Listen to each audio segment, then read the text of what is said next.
บัดนี้ข้าพเจ้าจะได้มาพาบรรดาทานมาเบิงวิธีในการลงข้อมูลเงินฝากธนาคารในแต่ละรูปแบบก่อนอื่นให้ทานคลิกใส่เมนูการเคลื่อนไหวแล้วเลือกการลงบัญชีเงินฝากธนาคารแล้วหน้าตาของฟอร์มรายการของการเคลื่อนไหว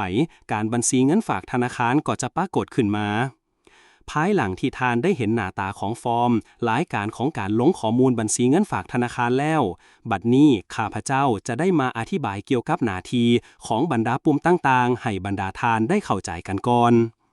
เริ่มจากปุ่มปิดเป็นปุ่มที่ใส่ไว้ในการปิดฟอร์มเมื่อข้าพเจ้าคลิกใส่แล้วฟอร์มก็จะปิดออกหลังจากนั้นข้าพเจ้าก็ได้เปิดขึ้นมาใหม่บัดนี้มาเบิงปุ่มเพิ่มใหม่ปุ่มเพิ่มเป็นปุ่มที่ใส่ไว้เปิดฟอร์มลงข้อมูลเพื่อใส่ในการลงข้อมูลใหม่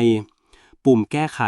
เป็นปุ่มที่ใส่ไว้เพื่อแก้ไขรายการบินลงบัญชีเฉพาะบินใดบินหนึ่งที่ทานต้องการจะแก้ไขก่อนอื่นให้ทานเลือกรายการบินที่ทานต้องการจะแก้ไขก่อนหลังจากเลือกบินที่ทานต้องการจะแก้ไขได้แล้วให้กดที่ปุ่มแก้ไขระบบก็จะเปิดฟอร์มการลงข้อมูลขึ้นมาพร้อมทั้งข้อมูลบินที่ทานต้องการแก้ไขขึ้นมาพร้อมหลังจากนั้นทานก็สามารถแก้ไขข้อมูลที่ทานต้องการจะแก้ไขได้หลังจากที่ทานแก้ไขข้อมูลสำเร็จแล้วให้ทานกดบันทึกอีกเทื่อนึงเพื่อยืนยันการแก้ไขปุ่มลืบเป็นปุ่มที่ใส่ไว้ลืบรายการบินใดบินหนึ่งออกจากระบบในกรณีเห็นว่าบินดังกล่าวได้มีการลงบัญชีซ้ำกันหรือลงบ่ถือกับเอกสารจึงจำเป็นต้องได้ลืบออกจากระบบก่อนที่ทานจะลืบบินทานต้องได้เลือกบินที่ทานต้องการจะลืบก่อนแล้วค่อยกดปุ่มลืบระบบก็จะถามขึ้นมาว่าทานต้องการลืบบินใบเห็นยืนเลขที่ VBKP 250030ออกจากระบบบถ้าทานต้องการลืบให้กดปุ่มแมนระบบก็จะลืบรายการใบยั่งยืนเลขที่ VBKP 250030ออกจากระบบให้หรือถ้าทานบ่ต้องการลืบแมนให้กดระบบก็จะปิดฟอร์มสอบถามการลืบออกมาเบิ่งปุ่มโอนใหม่ปุ่มโอนใหม่เป็นปุ่มที่ใส่ในการโหลดข้อมูลปัจจุบันขึ้นมาแสดงในตารางใหม่ในกรณีที่มีการแก้ไขข้อมูลหรือมีการป้อนข้อมูลหลายผู้ใช้พร้อมกันเฮ็ดให้ทานบ่สามารถเห็นข้อมูลที่มีการเคลื่อนไหวในปัจจุบันได้จึงจำเป็นต้องได้กดปุ่มโอนใหม่เพื่อให้ระบบโอนข้อมูลในปัจจุบันขึ้นมาแสดงในตารางขึ้นใหม่มาเบิ่งปุ่มวิวเบิงปุ่มวิวเบิงเป็นปุ่มที่ใส่ไว้เบิงใบยั่งยืนของบินใดบินหนึ่งเพื่อที่จะกวดเบิงคืนหรือพิมพ์ออกเพื่อให้หัวหน้าเซ็นและติดคัดกับเอกสารไว้เพื่อให้ฮู้ว่าข้อมูลดังกล่าวได้คีย์เข้าระบบแล้วและก็เอาไว้ยั่งยืนในการกวดกาของทางบริษัทกวดสอบและทีมงานกวดสอบของผู้ให้ทุนบาดนี้เฮามาเบิงในส่วนของการค้นหาในส่วนของการค้นหานี่จะได้แยกออกเป็น2ส่วนคือ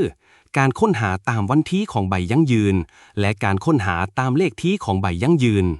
เฮามาเบิงส่วนของการค้นหาตามวันที่กันก่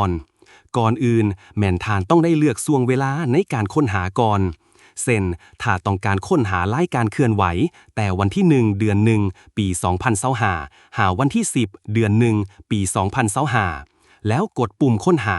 ระบบก็จะดิ้งข้อมูลในช่วงเวลาที่ทานเลือกออกมาแสดงในตารางให้บาดนี้มาเบิงในส่วนการค้นหาตามเลขที่ใบยั่งยืนก่อนอื่นให้ทานมาคลิกใส่ที่ซองเลขที่บินหรือกด Shift และ F ที่คีย์บอร์ดเคอร์เซอร์ก็จะไปอยู่ตำแหน่งห้องเลขที่บินแล้วหลังจากนั้นให้ทานป้อนเลขที่บินใส่สมมุติข้าพเจ้าจะป้อน JE05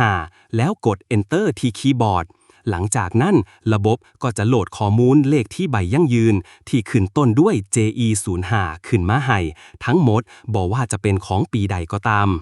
บาดนี้เฮามาเบิงในส่วนของตารางจะแบ่งออกเป็น2ตารางคือตารางเทิงและตารางลุ่มตารางเทิงเป็นตารางที่ใส่ไว้แสดงรายการข้อมูลของใบยั่งยืนและเมื่อทานคลิกที่รายการใบยั่งยืนรายการใดรายการหนึ่งข้อมูลการเคลื่อนไหวทางบัญชีก็จะปรากฏออกมาในตารางทางด้านลุ่มซึ่งข้อมูลใน2ตารางนี้จะเป็นข้อมูลในการลงข้อมูลตัวจริงซึ่งท่านสามารถกวดเบิ่งรายละเอียดใน2ตารางนี้ได้แต่ถ้าท่านยังบ่ทันแน่ใจกับข้อมูลที่แสดงในตารางท่านก็สามารถกดปุ่มวิวเบิงหรือกดปุ่มแก้ไขเพื่อกวดเบิงรายละเอียดอีกครั้งก็ได้